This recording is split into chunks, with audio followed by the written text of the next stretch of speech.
Madam President, Excellencies, ladies and gentlemen, it is a great privilege to speak to you today on the fundamental contribution of women to the fight against climate change and the relevance of integrating gender equality in all climate policies, and to pass from a statue too often of victim to that of actress. Because without water, there is no life. Without women, there is no humanity. Today we are living a key moment in our history which could change the course of things for the worse or for the better, and this because or thanks to artificial intelligence. It is on this point that I will focus my intervention and our recommendation. I am not going to go back to the well-known facts that slow down women's access to this crucial subject, but also slow down their access to decision-making position and still largely confine them to educational and professional fields or even to the family.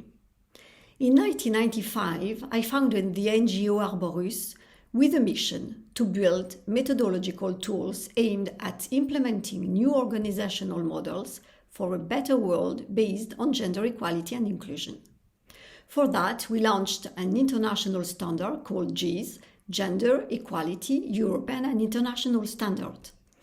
The GES includes 10 criteria that allow the implementation for a global and concrete equality policy by taking into consideration all the stakeholders and by making SDGs 5 the lever for the implementation of all the other, and therefore taking into account all the subjects related to climate change and the water issue. This tool is intended for private and public organizations in all sectors of activity. For the private sector, for example, we have Carrefour, Danone, EDF, Geodis, Synditex, Keolis, Legrand, L'Oréal, Metro, Orange, Safran, Sonepar, Sodexo. And for the public, we have, for example, the Dubai Police or the Expo 2020. But the most complex criterion to implement is that on gender balance in jobs. So gender balance and education are two essential levers because a new challenge is posed, the development of artificial intelligence. Indeed, in the field of water treatment and promising solution to fight against global warming, we know that AI will be the solution for optimizing resources and creating new avenues for progress, but women are missing very much. A shared vision between men and women is crucial because artificial intelligence carries a new system of organization and values. It will be disastrous to have an only male vision of the new world.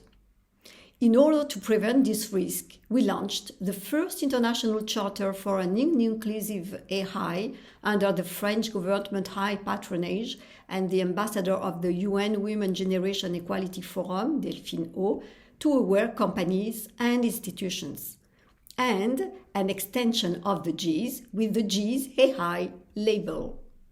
Arborus is convinced that AI represents an historic opportunity to move the lines and become the vector that will lead to equality, because AI appears to be a unique way to increase shared and common vision between women and men and to revisit all our value frames of reference with the coding of our behaviors, our habit, our feeling, to create a new framework of value that will recast the system of organization and governance for a sustainable and therefore a better world.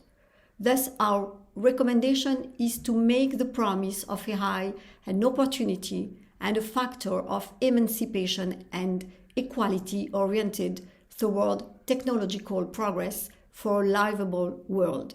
To do this, we must encourage girls and women to invest in this field. Thank you very much for your interest.